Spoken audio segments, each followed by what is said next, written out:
Deixa eu... Pronto, deixa eu desativar aqui o som. Vamos lá.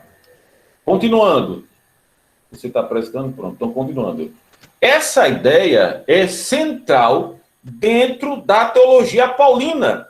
Você pode observar que todas as cartas de Paulo, sempre Paulo coloca as questões jubilosas de enviar a sua carta. Independente de ser, podendo ser uma igreja problemática, como a igreja em Corinto, ou como a igreja em Filipe, e também a igreja em Tessalônica, que trouxeram poucos problemas resolvíveis pelo apóstolo Paulo. Mas nesse sentido aqui, deixa eu explicar esse texto aqui melhor aqui no grego, para você entender aqui. Deixa eu ver se está aqui o texto. Texto paralelo. Aqui é melhor. Vamos lá, a frase não está de forma horizontal, vai estar na forma vertical. Está vendo aqui? Todos esses verbos aqui, hairete, tanto é a primeira vez que é citado, regozijai-vos, e depois, novamente, a palavra regozijai-vos, todas essas duas palavras, ela está no presente do imperativo ativo. O que é que Paulo está falando? Veja só. Paulo, ele tem N motivos, se é que eu posso dizer isso, de estar totalmente triste. Uma pessoa para estar em depressão em potencial. Mas o apóstolo Paulo, ele não está, mesmo em uma situação terrível, calamitosa, diametralmente oposta a uma realização pessoal, porque quando Paulo escreve essa carta, ele está aonde? Ele está na cadeia. Quando o apóstolo Paulo tece, ele confecciona essa carta, ele coloca esses dois verbos de forma imperativa.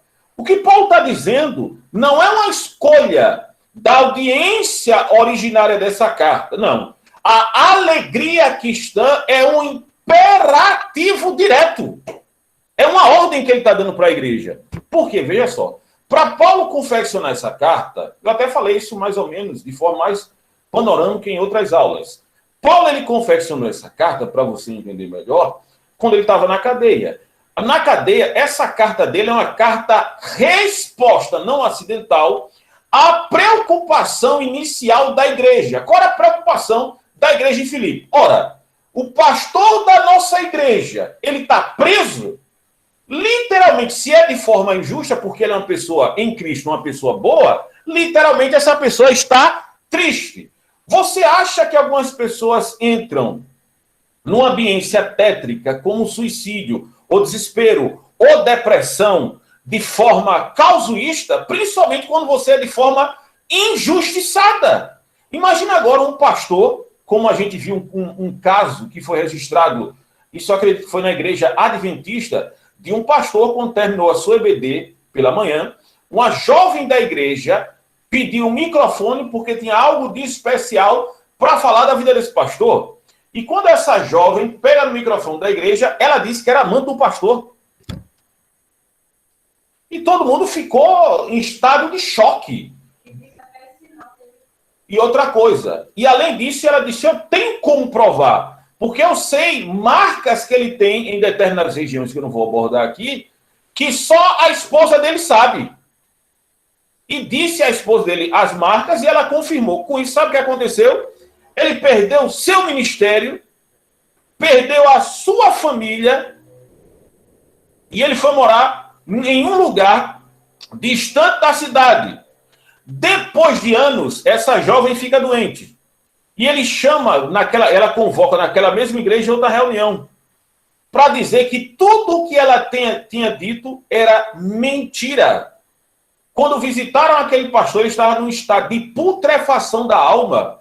E as perguntas dele foram as seguintes: vocês vão restituir o meu ministério? Vocês podem restituir a minha família? Sabe o que aconteceu? Morreu logo, após aquela situação. Aqui no estado de Pernambuco, um homem foi acusado de assassinato, passou mais de 30 anos no presídio Armobruno. Acusado de uma coisa que ele não fez. Ele sai da cadeia, existe um novo julgamento dizendo que ele era inocente. Aquele homem entra no quarto, ora e morre.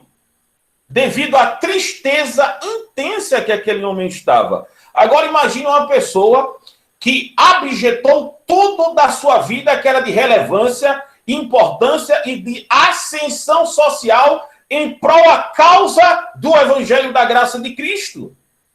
O homem que conseguiu, com o poder do Espírito Santo, pregar para escravos, livres, procônsulos e outras pessoas o Evangelho da Graça de Cristo.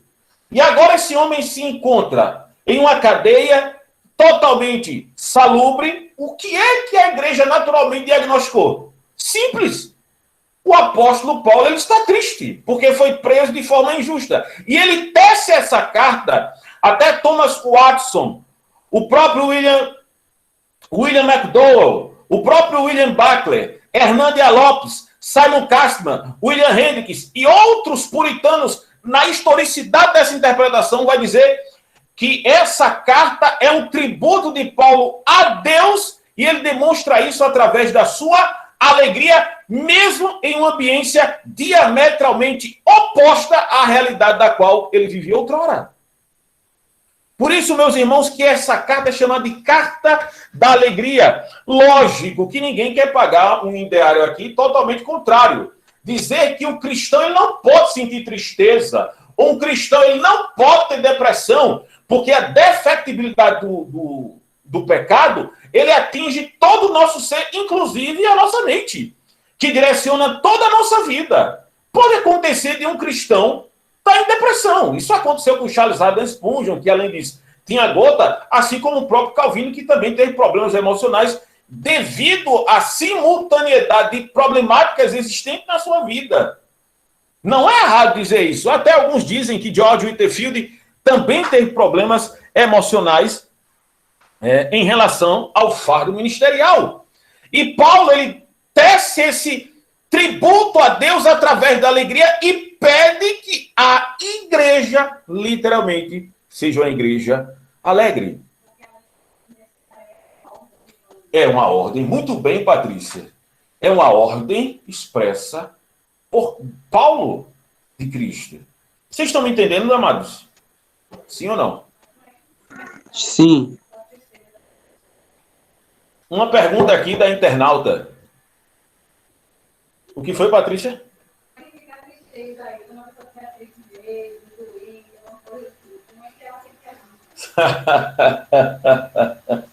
A pergunta é o seguinte, amados. Sim, tudo bem, mas a pessoa pode se sentir triste? Sim, claro. O cristão ele não pode viver triste.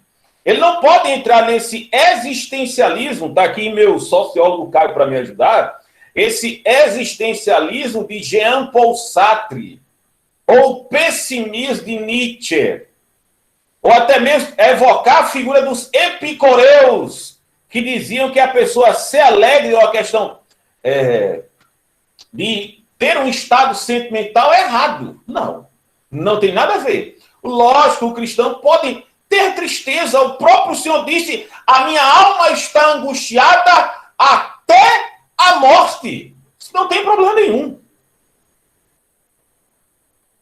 Mas, está respondida a pergunta, Patrícia?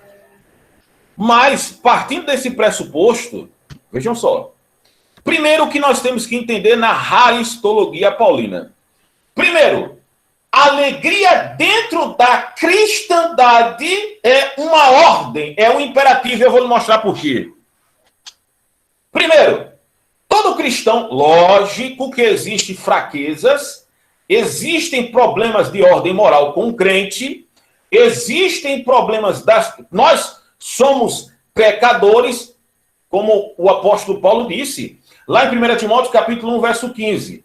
Essa palavra é fiel e digna de toda aceitação, que Deus veio salvar todos os pecadores e eu sou um dos principais. Romanos 7, Paulo vai dizer que o bem que eu quero fazer eu não consigo, mas o mal que está em mim, isso eu faço. C.S. Lewis disse que a questão da defectibilidade moral que nós temos é provada nas nossas ações, porque nós lutamos mais para fazermos as coisas boas do que as coisas más, porque as coisas más são de forma automática.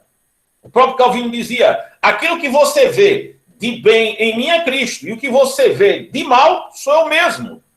Lógico que eu não estou amputando essas questões, essas verdades, essas valorações axiológicas, históricas e exegéticas dentro da caminhada cristã. Lógico que isso existe. Quem tem um estado de plenipotenciário não sou eu. Eu sou um pecador miserável, desgraçado, cego e nu. Lógico que eu não estou amputando isso. Mas a haristologia, esse conhecimento da alegria dentro da cristandade, todo cristão tem que entender que é uma ordem. Eu vou lhe explicar por quê. É uma ordem porque Cristo morreu por nós. Vamos ver Filipenses capítulo 1, verso 1. Perdão. Vejam Gálatas capítulo 1, verso 2 e verso 3. Alguém está com o texto na mão?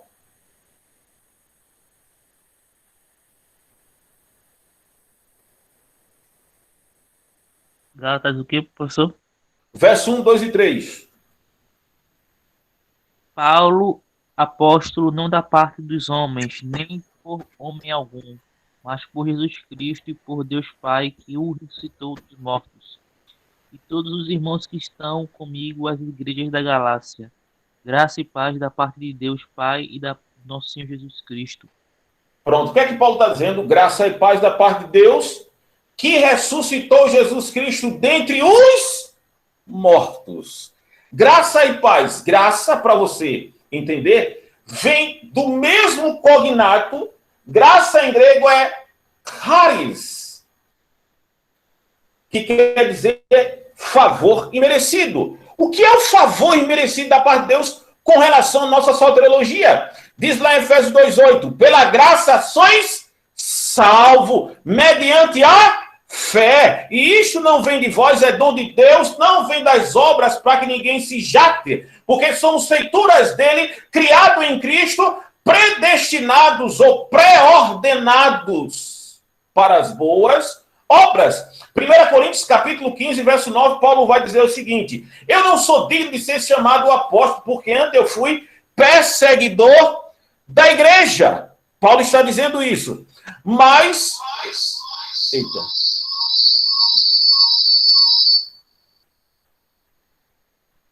Mas pela graça de Deus eu sou o que sou. Antes trabalhei mais do que todos os apóstolos.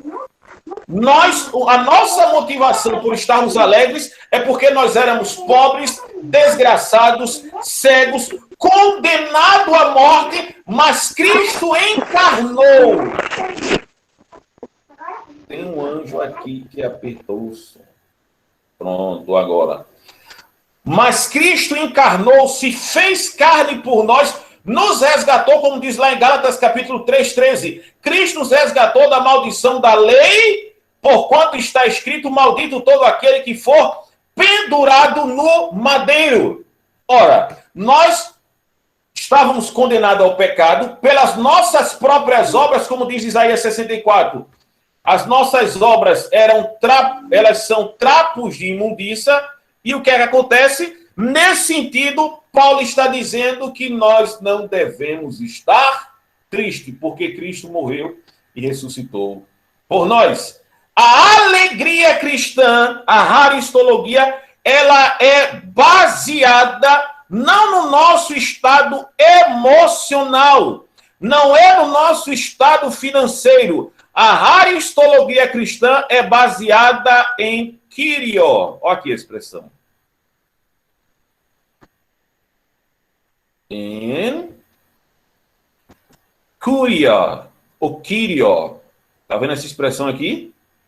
Essa preposição em, literalmente em grego, quer dizer dentro. Literalmente dentro da pessoa de Cristo. Eu vou dizer algumas motivações por causa disso. Tem até no livro Cristologia do Novo Testamento e tem um livro que é chamado Jesus Cristo é o Senhor, que eu vou mandar para vocês, que eu acho que eu já mandei já para vocês, que é o livro de Gordon Fee, Jesus Cristo é o Senhor, na perspectiva do apóstolo Paulo, e tem também Jesus Cristo é o Senhor, que é um clássico, Mas eu estou com o nome do autor na minha boca, mas eu não estou lembrando. Não é Harris. Eu me esqueci o nome. São livros que tratam sobre a questão do senhorio de Cristo. Essa ideia de senhorio, de senhor, é um título totalmente cristológico, porque ele se intercambia ele é intercambiável, tá certo? Com a expressão veterotestamentária Yahvé, que a tradução tem como Senhor. Por exemplo, Isaías 43, verso 13. Ainda antes que houvesse dia, eu sou, e não há ninguém que possa escapar das minhas mãos, operando Deus, quem impedirá?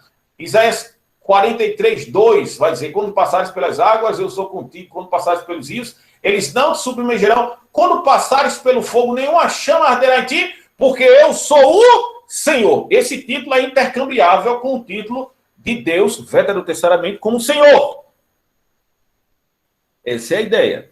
Agora, só que esse título, como Senhor, ele é diametralmente oposto ao título dos líderes, dos imperadores, principalmente na época de Jesus. Tem um livro, Os 12 Césares, Quécares, né? Não é Césares em latim, mas 12 Césares de Teutônico. Alguém já leu esse livro aqui?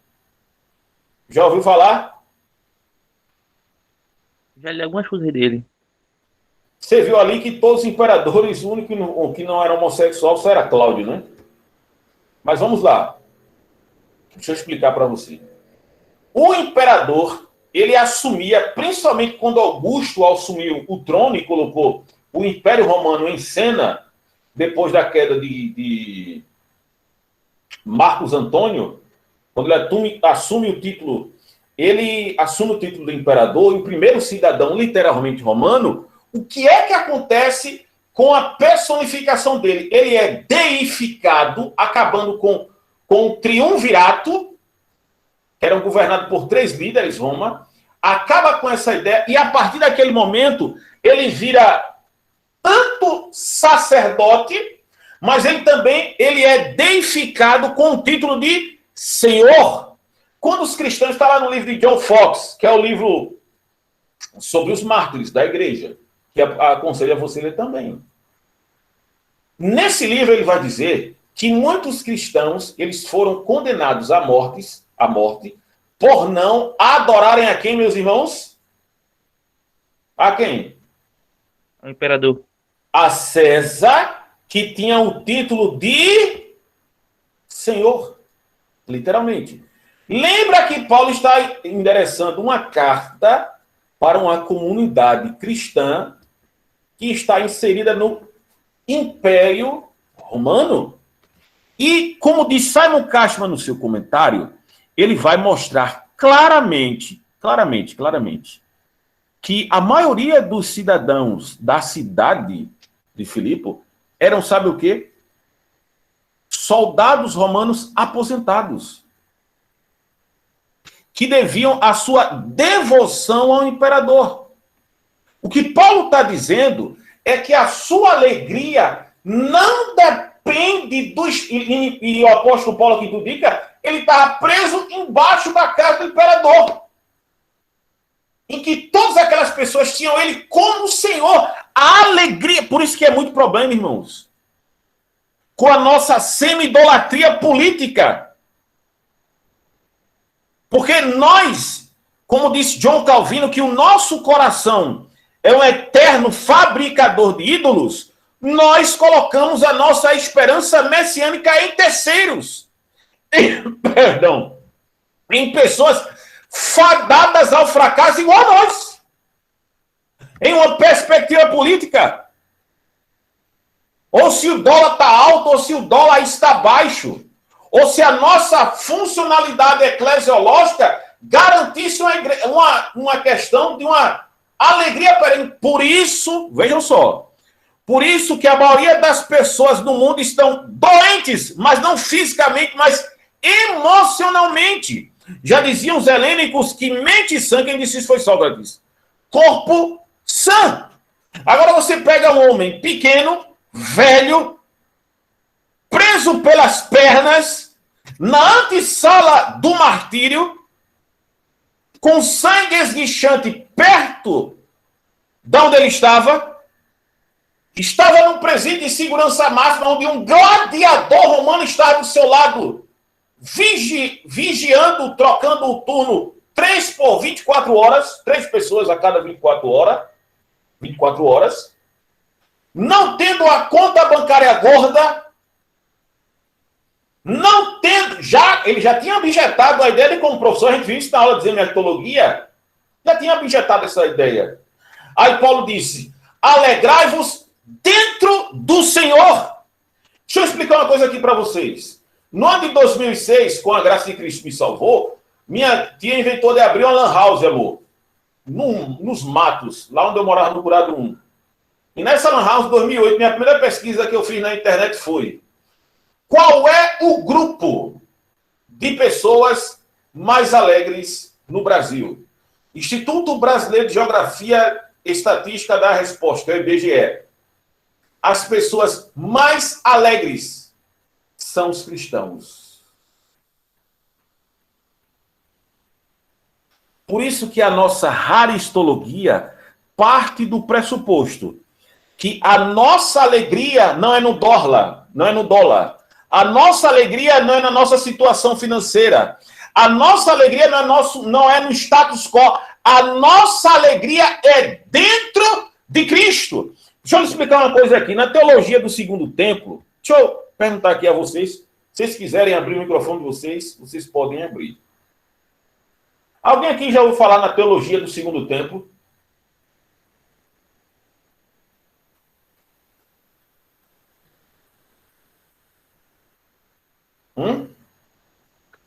Eu não. Mais alguém? Não. Caião? Só na sua aula, professor. Se eu falar algumas coisas lá. Lá eu falei, né? Misaki? Luciana, Adreilson? Então, deixa eu lhe explicar. A teologia do segundo templo é uma teologia reconstrucionista. Quer falar, Luciano? Pode falar. Não vi não. Primeira vez, viu? É a primeira de muitas. Mas vejam só. É porque, veja só, o nosso mercado hoje aqui no Brasil, até o acadêmico, Caio, digamos que é não muito rentável trabalhar nessa perspectiva. E é mais doloroso trabalhar nisso. Eu vou mandar um livro para vocês, eu já mandei livro para vocês, vou mandar de novo, A Sombra do Segundo Templo, e vou também fontes judaicas do Novo Testamento e algumas coisas relacionadas à enciclopédia judaica, que trabalham dessa forma. A teologia do Segundo Templo é a teologia do tensionamento messiânico. Por quê? Vejam só. Principalmente, a expectação messiânica cresce porque Israel, depois do exílio da Babilônia, ele está sobre a égide de outros déspotas ou de outros impérios, como aqui vocês queiram. O Império Babilônico, o Império Medo-Persa, o Império Grego e depois o Império Romano. Existe essa crescente expectativa messiânica. E na teologia do Segundo Templo, principalmente pelos essênios, porque tinha uma literatura mais particularista, aqueles que fizeram o Mishnah e o Gemara e o Talmud, eles diziam o seguinte: quando o Messias aparecer, a nossa alegria vai ser a mesma alegria litúrgica.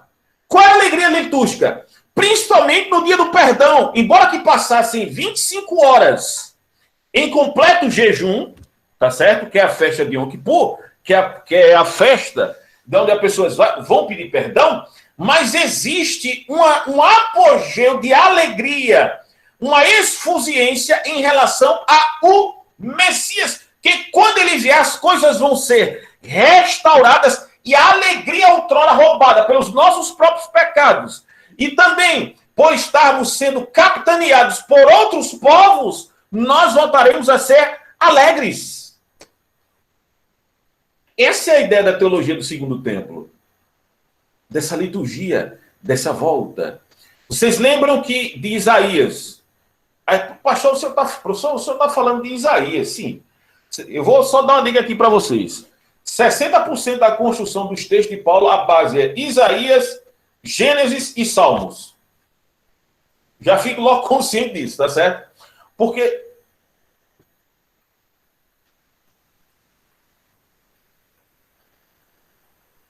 tá certo, Misaque? Tá certo. Foi aqui que Misaque colocou, sem problema nenhum. E o que é que acontece? Os textos messiânicos, principalmente restauracionistas, o que é que diz Lucas capítulo 4, verso 17? Você que está com a Bíblia, leia, por favor. Não vou falar decorado, mas veja o que acontece. Lucas 4, 17. Vamos lá. Lembrando que Lucas, ele é um moço petrino, tá ok? Ele confecciona os evangelhos, além de pegar vários materiais, ele faz isso aos pés do apóstolo Paulo. E foi-lhe dado o livro do profeta Isaías. E quando abriu o livro, achou o lugar em que estava escrito: Pode falar. O Espírito do Senhor é sobre mim, pois que me ungiu para evangelizar os pobres, enviou-me a curar os quebrantados de coração e a pregoar a liberdade aos cativos, a dar vista aos cegos, a pôr em liberdade os oprimidos, a anunciar o ano aceitável do Senhor. E cerrando o livro e tomando a dá-lo e tornando a dá-lo ao ministro, assentou-se, e os olhos de todos na sinagoga estavam fitos nele. Então começou a dizer-lhes: hoje se cumpriu esta escritura em vossos ouvidos. Até aí, Gustavo, até aí. O que Jesus disse? Hoje se cumpre o que diz as Escrituras. Esse livro de Isaías, que ele é citado na sinagoga, é de Isaías 61, que é a parte onde fala da restauração, literalmente, de Israel. Isaías 61, mais na frente, você pegar verso 3, vai dizer: a ordenar os que estão tristes em Sião, que lhe deem óleo de alegria, ao invés de espírito quebrantado, a dar vestes de louvor, para anunciar, literalmente, que o Senhor é a minha justiça. Esse texto é a ideia central trabalhada pelos apóstolos, principalmente Paulo, da alegria através da vinda do Messias, porque quando o Messias resgatasse o povo, ia tornar a ter essa alegria litúrgica. Você acha que foi sem querer que deram Isaías 61 a Jesus, foi isso? Ou porque você acha que ele cita dizendo: e hoje, esse dia, se cumpriu? É o texto, literalmente, que fala da libertação de Israel e a sua restauração. Para dar vista aos cegos.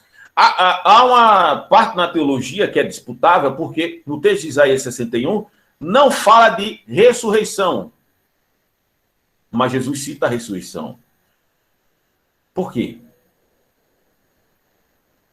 Para mostrar que ele é Deus, literalmente. Pela ideia de ressuscitar mortos. Aí você vê, intercambia-se com a ideia que nós estamos lendo. Alegrai-vos em quem, meu irmão? Alegrai-vos no Senhor. No Senhor. Cristo sendo o Senhor.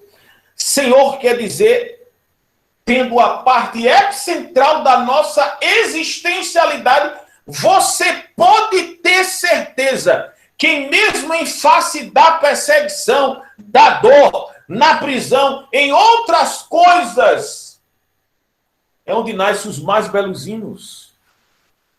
É o momento onde a graça de Cristo A pessoa começa a se embevecer por essa graça de Cristo. Por isso que a haristologia ela não pode ser em outra coisa, em outra pessoa. A haristologia, que é uma bomba na teologia da prosperidade, e na teologia coach, a nossa alegria ela é no Senhor. Ele é o centro da nossa vida, ele é o centro da nossa existência, ele é o centro da vida do apóstolo Paulo, do apóstolo Pedro, dos evangelistas, de Irineu de Lyon, de Erasmo de Roterdã, de Martim Lutero, de Teodoro de Beza, de Leonardo Ravenhill, de David Wilkerson, de Billy Graham e dentre tantas outras pessoas que passaram por lampejos existenciais. Esse é um dos pontos. Alguém tem alguma pergunta, amados? Alguém tem alguma pergunta? Não. Não. Tem certeza? Lembrando que para você receber o seu certificadinho lá no final, você vai ter que fazer uma prova. Tá certo?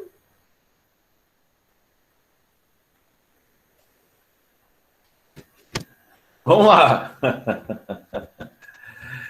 Pronto, vamos lá. Alegrai-vos no Senhor.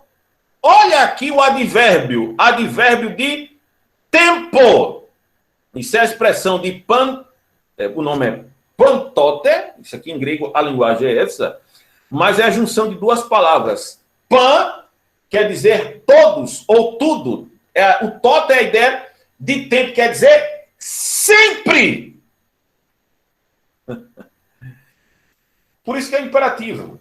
A parte da haristologia é uma parte continuada. É, digamos que é atemporal. Por isso que a alegria, essa haristologia, ela é supracircunstancial. Olha aqui. O texto grego está aqui. Outra vez vos digo. Esse erro, ele é um futuro.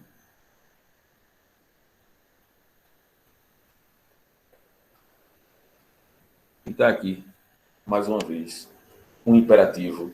Alegrai-vos. Imperativo, sempre, no Senhor. Por isso que Paulo repete. Geralmente, quando você vê uma expressão reduplicada na Bíblia, é porque ele quer dar o quê? ênfase. Ele quer mostrar, ele quer reforçar o seu pensamento. Então vamos lá à questão dos efeitos da haristologia. Os seus efeitos. Versículo Filipenses 1, verso 6. Filipenses 1. Deixa eu colocar aqui no texto, aqui para ficar melhor. Tá dando para ver a tela aí, amados? Tranquilo, certinho? Sim. Sim, professor. Então vamos lá. Vamos dar continuidade à nossa haristologia. Preste atenção aqui no primeiro tempo. Em primeiro momento aqui. O que é que diz aqui? Paulos kai Timóteos doloi. Iesu Christo pacintos hagios. En Christo Iesu toi osien Filipos. Sim, episcopóis kai diáconos. Vamos lá. Paulo e Timóteo, servos de Jesus Cristo, a todos os santos em Cristo Jesus, que estão em Filipos, com os bispos e diáconos. Pronto. Aqui é a parte, uma das partes epicentrais em relação à haristologia paulina. Literalmente. Posso fazer uma pergunta a vocês? Sim ou não? Sim. Posso mesmo? Com essa empolgação? Deixa eu mostrar aqui para vocês, aqui no texto. Só aqui, meus amados irmãos, você entende literalmente o que é caminhada cristã, o que é haristologia. Primeiro ponto que a gente vê aqui. A haristologia cristã não mostra, literalmente, que nós somos pessoas individuais. Que é isso, professor? Nós não somos indivíduos? Sim. Nós somos indivíduos. nós não somos individuais. Individuais no sentido não é que nós temos uma certa discricionalidade. Nós temos, ou o que nós chamamos na psicologia de idiosincrasia, que é marcas peculiares de cada pessoa. Todos nós temos. Paulo, ele é velho, no sentido, é ele que diz, né? Não estou dizendo que ele é literalmente velho na perspectiva que a gente tem hoje. Mas Paulo é velho, mas ele está junto de quem, amados irmãos?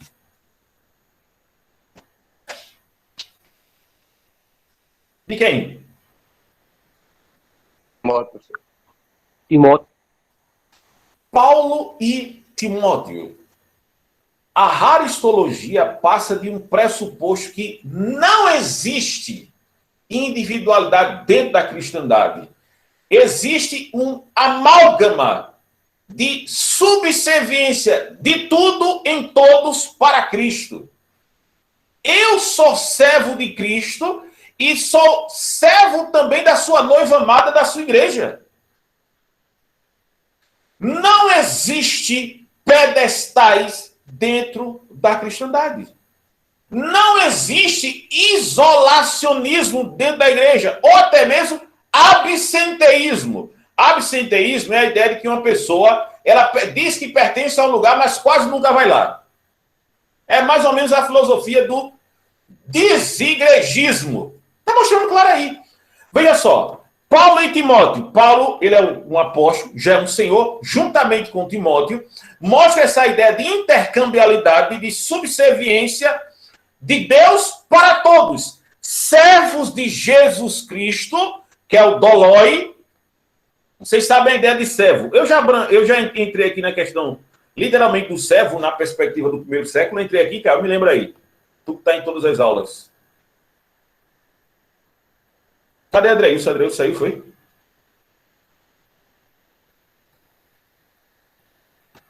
Som? Então, já que eu não falei, veja só. A ideia de servo de Deus é que lá no primeiro século, os servos, eles tinham uma gargantilha, e nessa gargantilha, o nome dele estava lá e o nome do seu senhor também.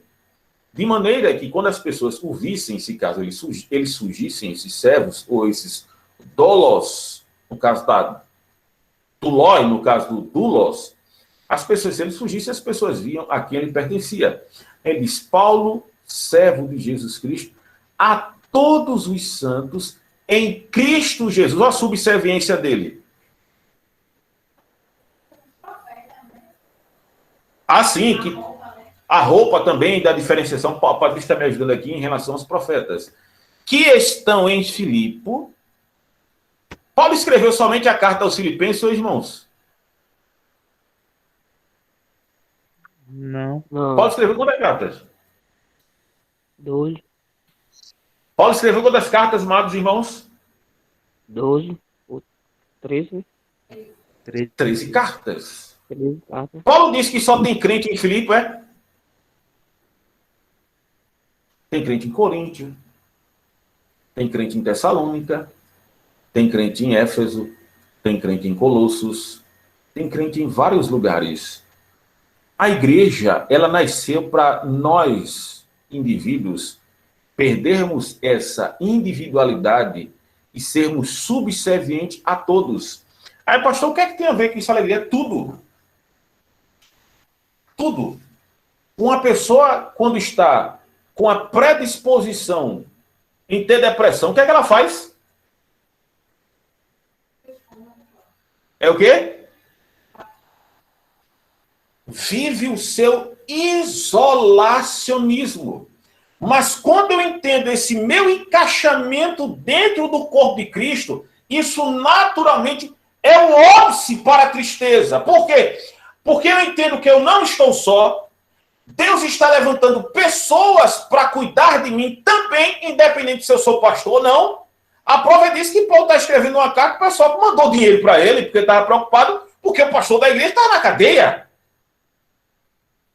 Por isso que ele disse lá em 2 Timóteo, capítulo 8, a graça de Deus foi dada à igreja da Macedônia, que é a igreja de Filipe, que houve abundância do seu gozo, porque da sua profunda pobreza houve riqueza de generosidade, e isso eu testifico porque deram acima do seu poder. Porque teve uma fome em Jerusalém, a igreja em Macedônia, sendo pobre, miserável, ajudou a igreja lá na Judeia. Isso é cristianismo. Isso até, esses livros, né, que nós vemos sobre psicologia, até o próprio Glamoralizado, Augusto Cury, fala sobre isso. Quando nós estamos dispostos a fazer com a questão de ajudar as outras pessoas no ambiente do altruísmo, literalmente existe uma dosimetria de alegria por se sentir necessário em ajudar outras pessoas, e essas pessoas têm uma capacidade ínfima de entrar em depressão.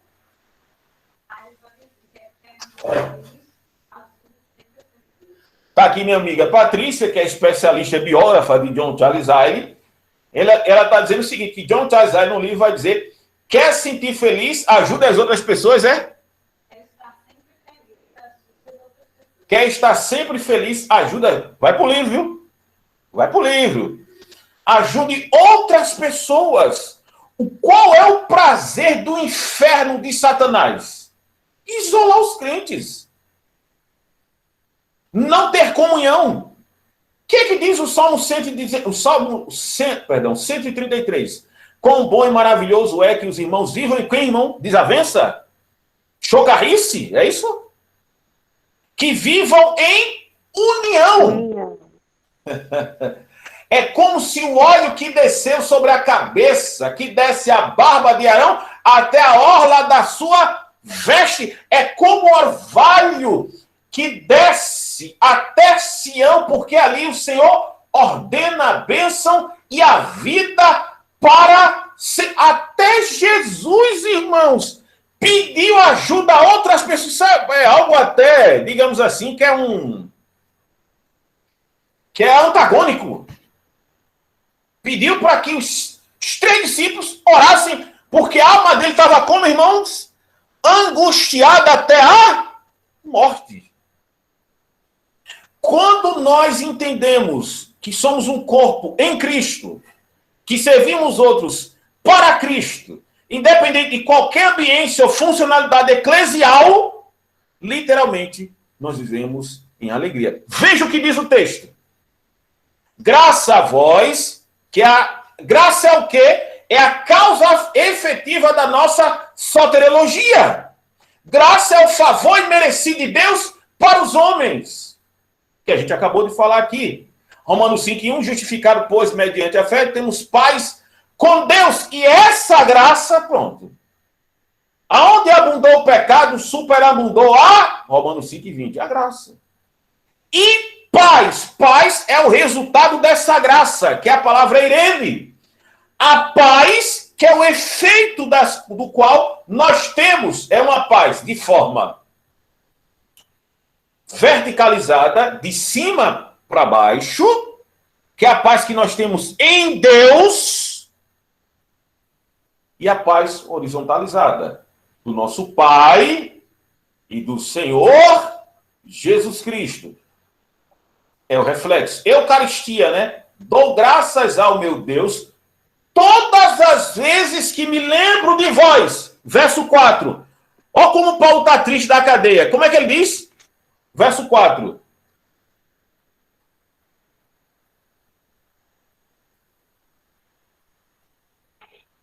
Do capítulo 1. Está aqui na tela de vocês. Fazendo sempre com alegria oração por vós em todas as minhas súplicas.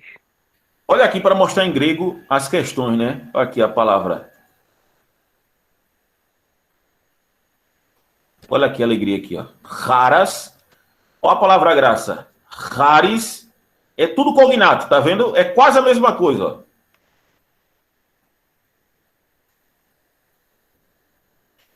Fazendo sempre triste, Paulo está triste, é? Como obrigatoriedade, como mecanicismo, fazendo sempre com alegria oração por vós em todas as minhas súplicas. Olha aqui a sinergia aqui de novo, ó. Pela vossa cooperação, ó, koinonia, que é mais ou menos os grupos de louvores que tem na igreja, né? No evangelho, desde o primeiro dia até agora. O serviço da igreja em Filipe não só foi no momento da causa da salvação, não. É do primeiro dia até agora, que no mínimo aí tem uns 4 anos, de 4 a 5 anos, os historiadores vão dizer, da onde Paulo, lá em Atos 17, até Paulo enviar essa carta da cadeia. Quer dizer que houve essa coinonia, a comunhão, essa intercambialidade entre os irmãos para servir a Jesus Cristo. Vamos lá. Verso 6. A alegria cristã aqui, ó, parte de outro ponto. Qual é o ponto? Lê aqui o verso 6.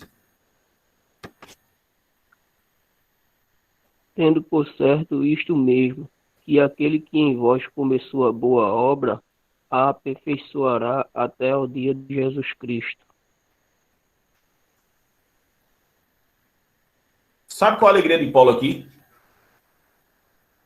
É que você não é um elefante branco. Deixa eu olhar aqui para a carinha de vocês aqui. Alguém sabe me dizer o que é elefante branco, irmão Luciano? Meu presbítero Luciano? Sei não, professor. Primeira vez. Estou aprendendo com o senhor. Aqui a gente aprende junto, né? É verdade. E aí, Caião? Meu sociólogo Caio.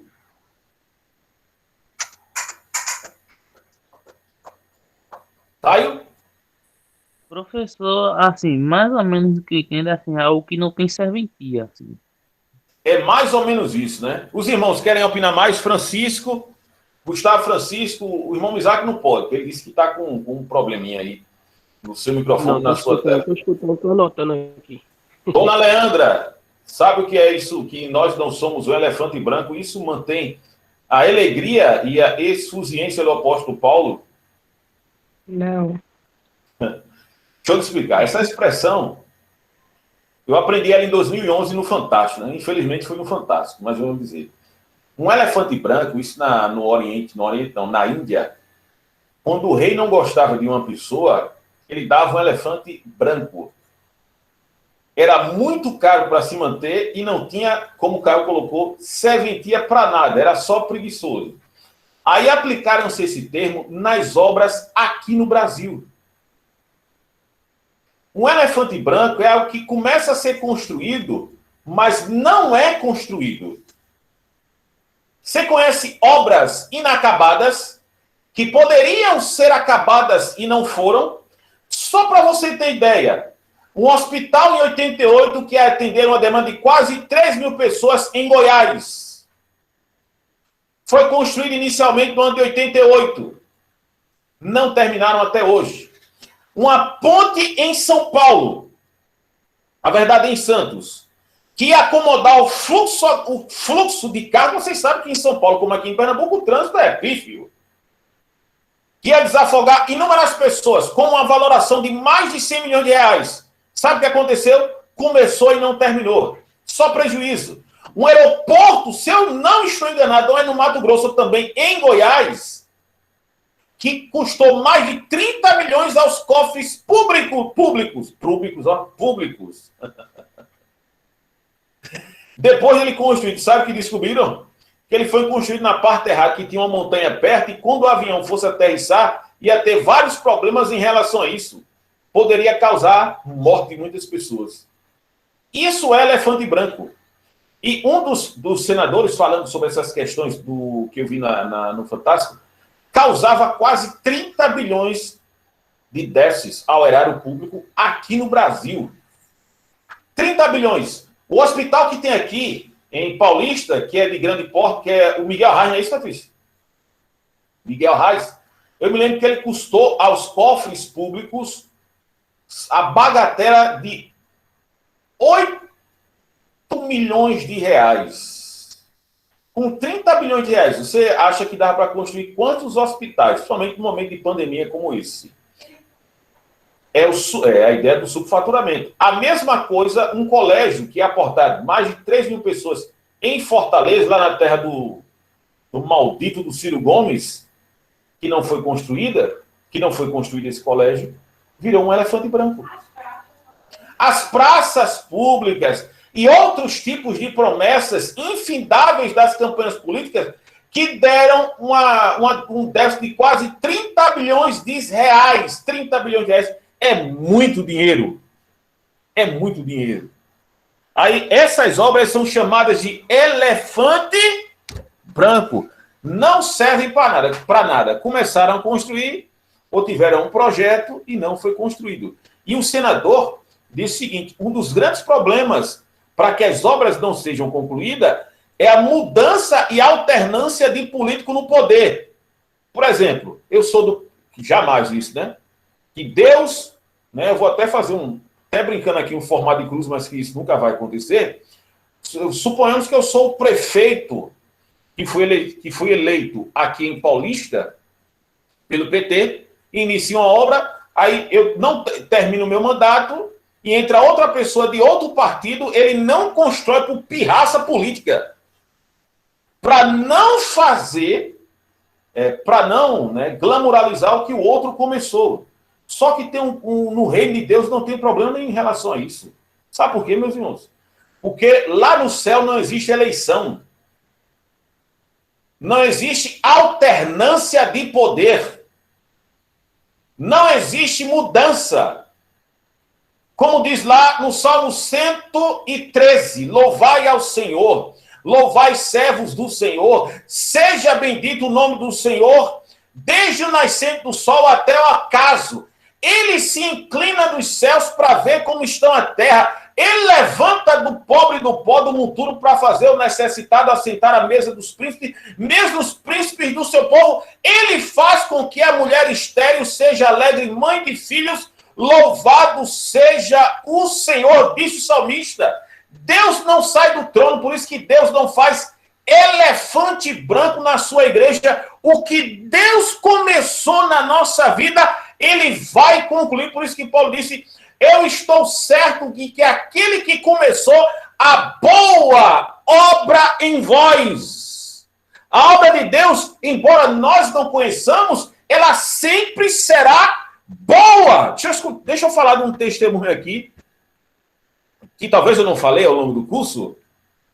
Vocês lembram da Segunda Guerra Mundial? Eu sei que vocês não participaram, né? Lembram no sentido que vocês já viram inúmeros documentários. Ou não?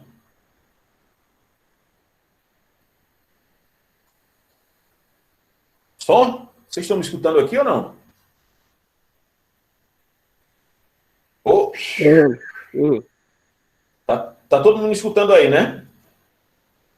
E essa palavra aqui, ó, tá aqui em grego, ó. Ergon é obra e agaton é boa. Boa obra, isso aqui é um adjetivo que dá qualificação à obra no texto grego. Você tem que assistir um livro chamado Refúgio Secreto. Assistir um livro. Assistir um filme baseado no livro. Muito bem, Patrícia, muito bem. O nome do filme é Refúgio Secreto. Alguém aqui já ouviu falar dele? Tirando Patrícia? Não. Caio? Eu não, professor. Os demais? Não. Eu não, professor. Vocês estão obrigados a assistir esse filme, tá certo? Pode estar dizendo que nós aprendemos a ser crente a assistir aquele filme. Mas vejam só. Hitler, quando começou, ele invadiu a Holanda, um país rico em protestante, vocês sabem, é herdeiro da reforma protestante, e ele deu uma sentença aos protestantes: se eles não quisessem morrer, eles deveriam entregar aos judeus. Mas a família Terbon, o pai Daniel Terbon, em vez dele entregar aos judeus, ele fez... Não, mas tem que contar pelo menos uma parte, né? Pode não? Digamos que ele escondeu os judeus na sua casa. E com isso ele vai preso. Vai ele, seu filho, suas duas filhas, mas vai um sobrinho também. Tem calma, Patrícia. Estou dizendo aqui que Deus sempre faz a obra boa. Resumindo o filme. Todos vão para o campo de concentração. Tem calma, eu tenho que dizer isso aqui. Vocês sabem do que Hitler fez, capaz de fazer. uma das pessoas da família escapa ilesa. Patrícia, depois eles vão assistir. E ela tem uma frase que é marcante. No final de tudo, o bem prevalece. Esse filme, o livro o livro é um best-seller que ajudou muitas pessoas com a sua fé em Cristo Jesus. Você sabe por quê, irmãos? Porque Deus não faz elefante branco. Nós somos uma obra que está sendo construída até um fim, um propósito até o dia de Cristo. Paulo ele tem ciência que mesmo preso é um propósito. Mesmo sendo massacrado pelo Império Romano, não só como ele, como os demais apóstolos e outras pessoas na historicidade da igreja, as pessoas tinham certeza que mesmo nesse sofrimento, Deus não fazia elefantes brancos. Isso é motivo de Paulo estar totalmente alegre, fazendo súplicas e agradecendo a Deus por tudo que tinha passado. Alguém quer falar alguma coisa? Vocês estão entendendo aí a questão da haristologia paulina. Já falei vários pontos aqui. Posso continuar? Pode. Não. Sim, professor.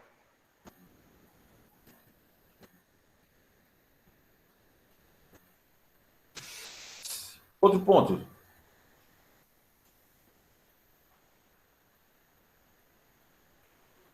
Tô demorando para responder, que a internet tá parando aqui.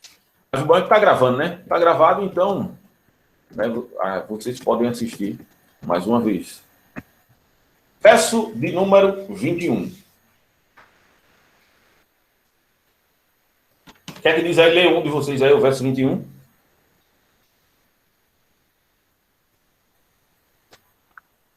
Porque para mim o viver é Cristo e o morrer é ganho. 22.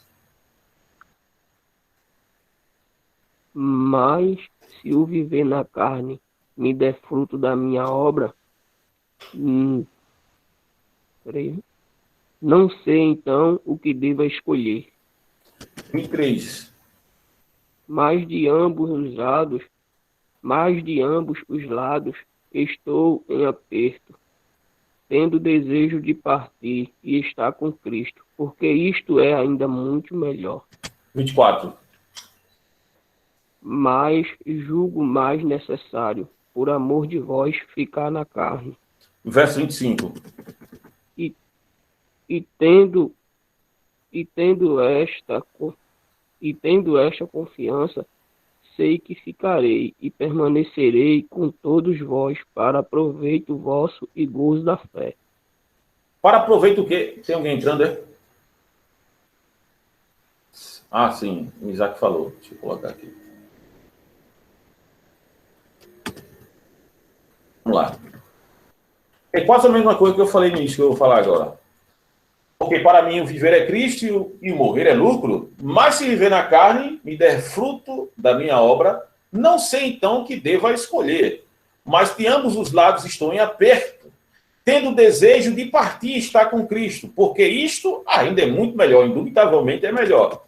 Mas julgo mais necessário, por amor de vós, ficar na carne. Olha aqui. E tendo esta confiança, sei que ficarei e permanecerei com todos vós para proveito vosso e gozo da fé. O que é que Paulo está dizendo? A haristologia parte do pressuposto também que todo cristão, não só o apóstolo Paulo, ele deve ser útil para estimular a fé dos outros. Não é para destruí-la. Mas eu falo na fé no sentido, por favor, irmãos, não é de acreditar no absurdo das questões existentes. Por exemplo, lá no livro de Introdução e Interpretação Bíblica, aquele trio maravilhoso de William Craig Bomberg e Robert Ribot Jr. vai dizer que, pela má interpretação da mulher, a mulher disse que Deus, ela tinha uma fé de que Deus ia matar o marido dela para ela casar com o amante dela. Isso aí não é fé. Isso é maluquice. Isso é coisa translocada. Essa fé, que não é fé bíblica, ela deve ser totalmente sufocada. Mas a fé que Paulo está dizendo, por exemplo, Paulo escreve essa carta para estimular a fé. Eu não estou dizendo que é para você ser um coach, não, viu? Para você estimular os outros, mas em outras coisas. Mas nesse sentido, todo cristão, ele deve, porque a alegria é abundante na vida dele, ele tem que transpassar essa alegria. Só ver a história do pastor André, que é o fundador como o nome é do Portas Abertas, que agora no dia 15 de julho aconteceu tem mais de 66 anos.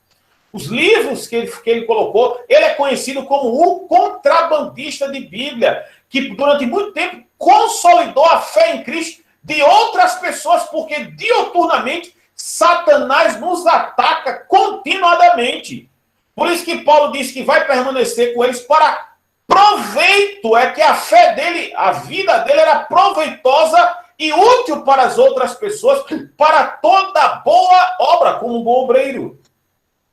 O grande problema nosso é que nós, devido a coisas terceirizadas, nós não estimulamos a fé dos outros cristãos, como Paulo está fazendo, escrevendo essa carta para que as pessoas permaneçam em Cristo. Essa questão dessa utilidade. Por isso que ele vai dizer, para mim o viver é Cristo e o morrer é lucro. Mas ele quer estar na carne porque ele quer trabalhar de forma onerosa para o Senhor. Por isso que até Josué Gonçalves, ele diz uma frase bem interessante, que é o seguinte: quem não serve, não serve. Ele tem um desejo, Paulo, de estar com Cristo, mas ao mesmo momento ele tem um desejo de ser útil para as outras pessoas, para estimular a fé. Você pode ver até no tratado de Martim Lutero sobre a oração, que ele ajuda uma pessoa que tem dúvida, eu só me esqueci, eu só lembro que ele é sapateiro, que ele tem dúvida, né, em relação a como se deve orar. E até o próprio Charles Haddon Spurgeon dizia o seguinte: quando eu recebo a notícia ruim, eu sou como o irmão Lutero, que dizia o seguinte: vamos cantar um salmo e envergonhar o diabo. Essa era a ideia, de estimular a fé em Cristo Jesus, para que as pessoas possam permanecer em Cristo. Nós temos dois tipos de pessoas dentro da igreja. Nós temos o carteiro e nós temos o coveiro. O coveiro é que gosta de sepultar a fé dos irmãos em Cristo Jesus. E o carteiro é aquele que traz as notícias vindas do céu. Esse é o tipo de pessoa que está dentro do nosso seio eclesial. Alguém quer falar mais alguma coisa? Sim ou não? Eu vou tratar mais essa questão da radiestologia, amados.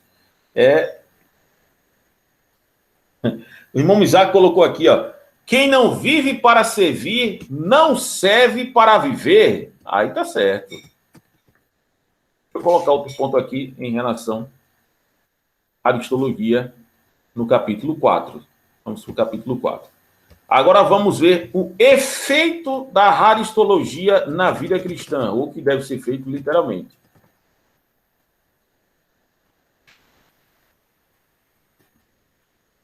6, verso 6.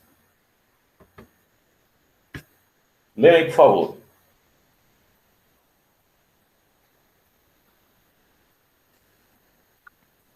Não esteja inquieto por coisa alguma. Antes as vossas petições sejam saiu da... Rapidinho, eu vou desligar minha câmera aqui, é rápido.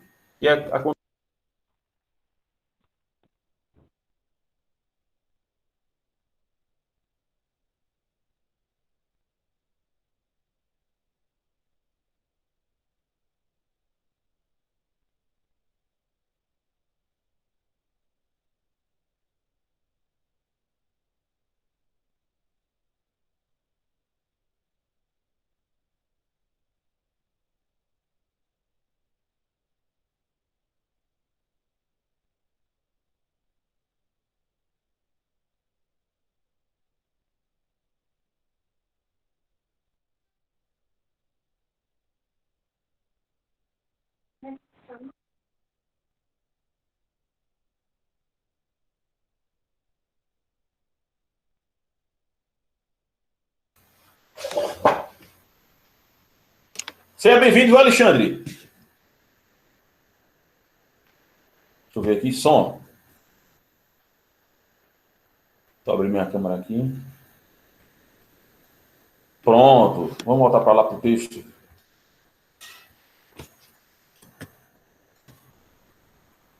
Vamos lá. Pode colocar aí, meu amigo Gustavo, lê, por favor. Amém. Amém. Não esteja inquietos por coisa alguma.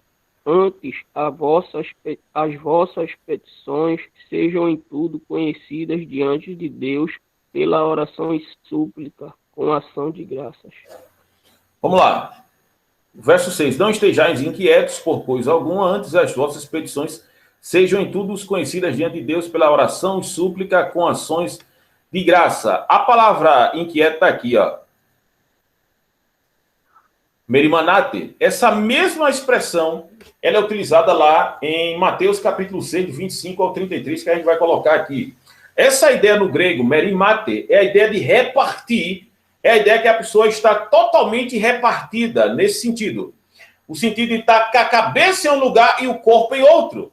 Veja, quando Paulo escreve essa carta, que nós falamos do cognato da rares ou raras, da questão em relação à alegria, Paulo, devido, nós falamos aqui, o tensionamento estressante pelas pessoas em relação ao apóstolo Paulo, é que as pessoas estavam, em outras traduções aqui, vem a palavra, não estejais ansiosos por coisa alguma. Aí Paulo diz, mas, ó aqui, ó, ele coloca aqui, essa conjunção adversativa, dizendo que as petições sejam em tudo conhecidas diante de Deus pela oração e súplica com ações de graça, que é a eucaristia. A eucaristia é a ideia de agradecer a Deus em todo momento em relação a tudo isso. Dentro da haristologia paulina, ou a doutrina da alegria de Paulo, o efeito disso, dessa haristologia em Cristo, o primeiro efeito é esse. É que um combate, ou até mesmo um antídoto em relação à ansiedade. Já disse o próprio Augusto Cury, né, que hoje está sendo citado, ele diz que a ansiedade é a mãe de todas as neuroses. Crise de ansiedade que a pessoa tem, até a questão de respiração e outras coisas, é uma porta para que a pessoa esteja totalmente depressivo. Quando Paulo está colocando isso, dizendo que não deve estar inquietos, é porque essa alegria em Cristo, ela serve como antídoto em relação à ansiedade. Por isso que Jesus disse em Mateus 6, do 25 ao 33. Lá no Sermão da Montanha, que o próprio Grant Osborne vai dizer que é a ética do reino dos céus, o Sermão da Montanha, até o próprio, né, a grande Gandhi, a grande alma da Índia, ele dizia que se a Bíblia toda fosse jogada fora e permanecesse o Sermão da Montanha, não tinha se perdido nada. Mas Cristo utiliza um método que nós chamamos, né, que é a forte óleo de baixo para cima ou de cima para baixo, mostrando algumas questões relacionadas à ansiedade, que também Paulo tem muito bem consciência disso, acreditando na providência de Deus.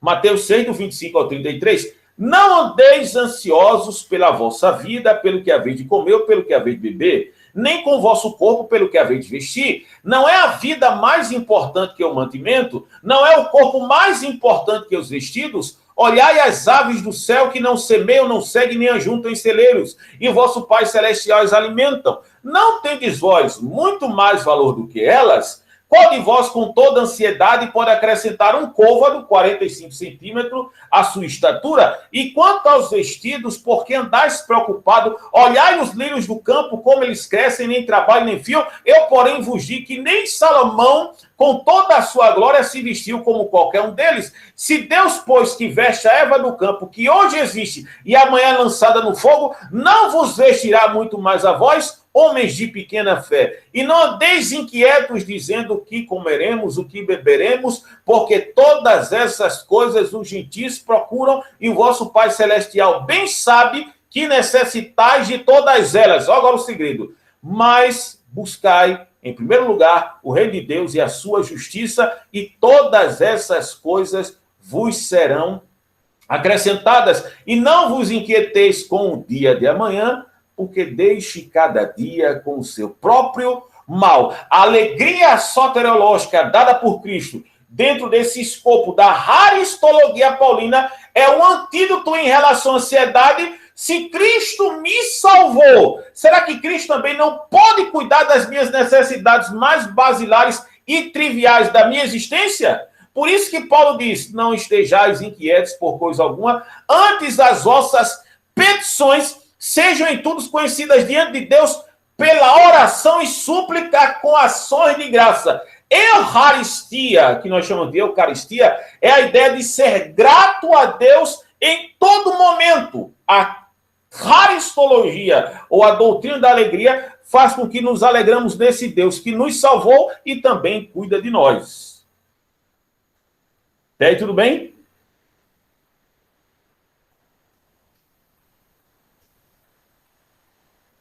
Sim ou não? Amém. Vocês estão entendendo aí essa questão da haristologia que mostra a questão da dependência em relação a Deus na sua providência. Outro ponto de efeito em relação à haristologia, verso 7. O que é que diz aí?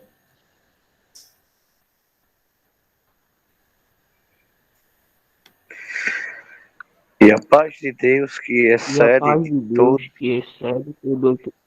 Teve quem foi que leu primeiro? Foi Adreilson? Eu acho Pode que ler, é a internet. Leia, Adreilson. Um pouquinho de cada.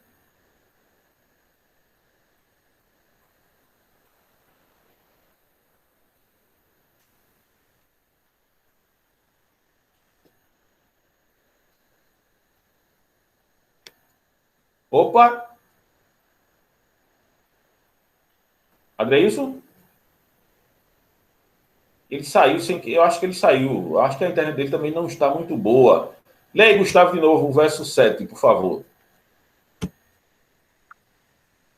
E a paz de Deus, que excede todo o entendimento, guardará os vossos corações e os vossos pensamentos em Cristo Jesus. Mais uma vez, olha, em Cristo Jesus. Vamos lá. A gente falou em relação à paz de Deus, né? E essa paz de Deus é garantida através dessa haristologia. Agora, só tem uma coisa. Que esse pronome relativo aqui, né? Que está sendo mostrado.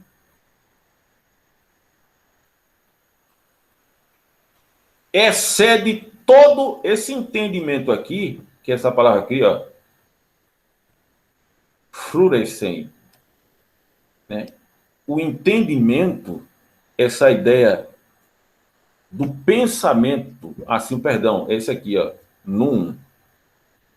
essa ideia do entendimento mostra claramente que essa paz, ela é muito maior do que a lógica humana, do que a percepção humana e consciência daquilo que é bom. Não precisa entrar em detalhe, porque a gente já falou. E outra coisa aqui é muito interessante, que é guardará os vossos corações e os vossos pensamentos em Cristo Jesus. Vocês sabem que a linguagem de Paulo é totalmente análoga. Vocês sabem o que é analogia, né? Paulo está fazendo isso em relação àquilo que ele está vivendo. Paulo, ele está o quê, amados irmãos? Qual é a situação de Paulo? Está preso. Guardará os vossos corações, é porque Paulo, lá onde ele estava, tinha uma guarda romana que guardava o lugar que ele estava, né? Embora preso. Permanecia como segurança. E Paulo, ele coloca a questão da alegria em Cristo, que ela vai guardar os nossos corações e os nossos pensamentos em Cristo Jesus. Cristo vai colocar uma guarda em nosso coração. Por quê, irmãos? Como eu falei aqui, Jeremias 17:9. Enganoso é o coração do homem, mais do que todas as coisas. Quem o conhecerá? O nosso coração, ele vive nos enganando e buscando âncorar em outras coisas, das quais não é em Cristo. Mas veja só, veja que bênção estudar essa situação da haristologia. estudando essa questão, nós entendemos literalmente que mesmo muitas vezes inclinados ao pecado, Cristo guarda os nossos corações. Porque, irmãos, quando deixamos de ter alegria em Cristo, nós ancoramos os nossos corações em outras coisas. E por ancorar os nossos corações em outras coisas, é aí onde nasce o adultério, a mentira, as questões celeumáticas dentro da igreja. Se andarmos segundo o desejo do nosso coração, aonde nós vamos parar?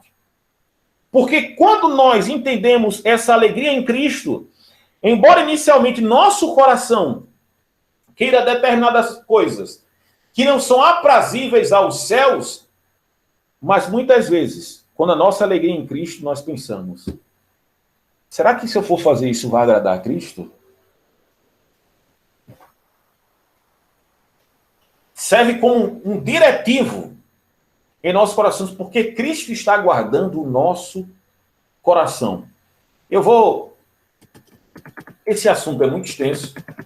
Já faz 1h e 22 minutos que nós estamos falando. Mas eu quero só mostrar essa última parte aqui, sobre a questão da alegria de Paulo e da sua aprendizagem em Cristo. A pedagogia de Paulo. Leia aí Filipenses 4, do 10 ao 13. Alguém pode ler?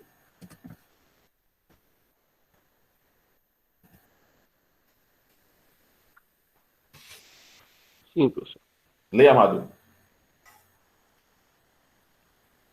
Ora, muito me regozijei no Senhor por finalmente reviver a vossa lembrança de mim, pois já vos tinhais lembrado, mas não tinhais tido oportunidade.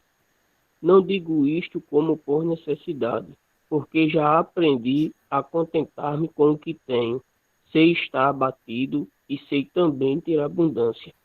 Em toda maneira e em todas as coisas estou instruído, tanto a ter fartura como a ter fome, tanto a ter abundância como a padecer necessidade.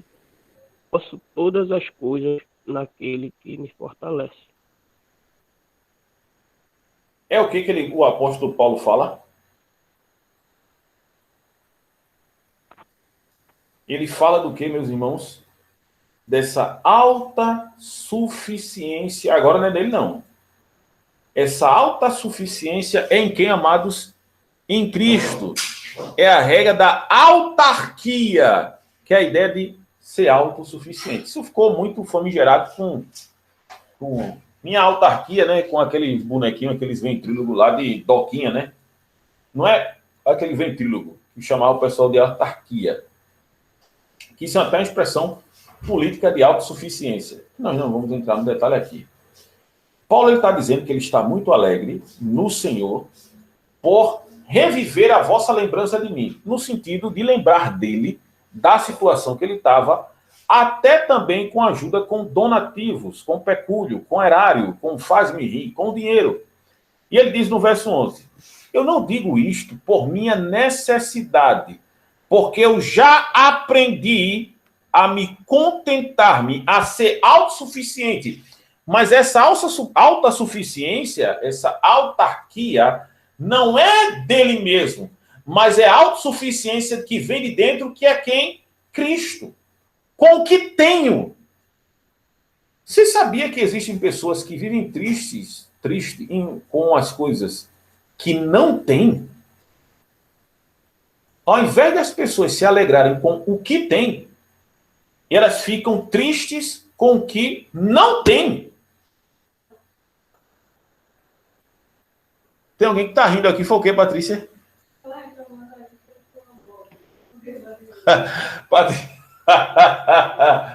Patrícia, mas aí é uma questão lógica, né? Para eu chegar mais rápido. Minha esposa está dizendo aqui, amados, que eu cheguei em casa aqui, eu passei somente umas 3 horas de trânsito, de ônibus. Só 50 minutos eu parei ali no metrô, né, do nosso Grande Recife. Ela está dizendo aqui que estava reclamando agora, porque tu não tem uma moto.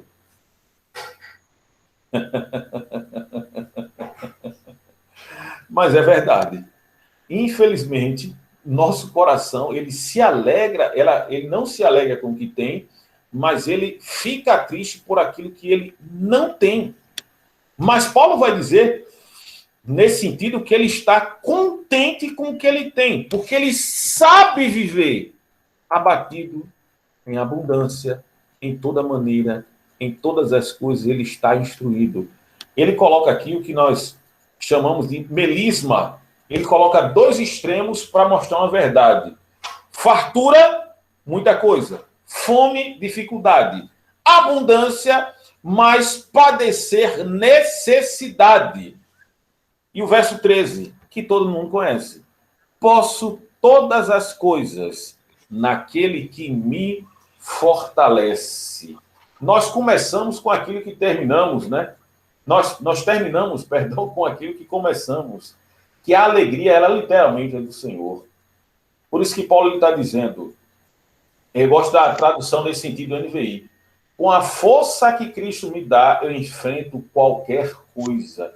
Esse posso todas as coisas virou estribilho de posso todas as coisas, eu quero ter um carro, eu quero ter isso. É o contrário.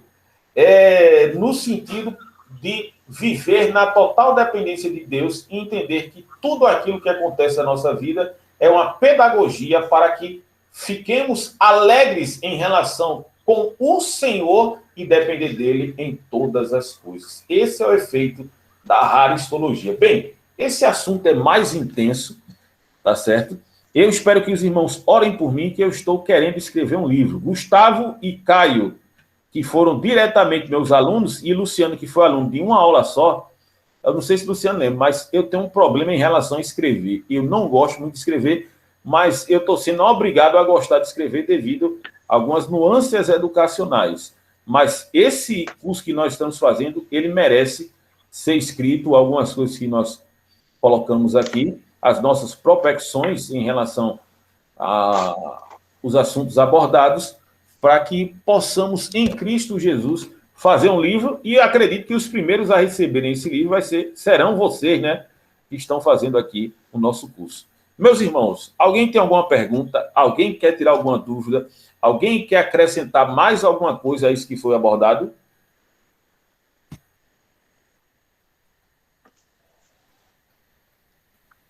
Amém, professor, por mim tudo bem. Depois eu vou dar uma olhada. O pastor Genício fez falta hoje. Fez, mas a aula está gravada, depois ele assiste, mas fez. Irmão Luciano aí, para a gente, Luciano que abriu o microfone, quer falar alguma coisa, amado? Professor, tá tranquilo, viu? É proveitoso a sua aula, viu? Prazer. Tem certeza que você quer fazer nenhuma pergunta? Você quer dar nova de paz. Não, tô aprendendo cada dia mais com o senhor. Tá certo, meu irmão. Amém, amém. Louvado seja Deus. Irmão Misaque, a dona Leandra aqui, que está participando hoje também. Leandro, pode falar, Leandro. Leandro não, Gustavo. Ô, professor, sim. Aí, essa prova vai ser como? A gente falar aqui, é? Vai ser tudo oral. Prova de...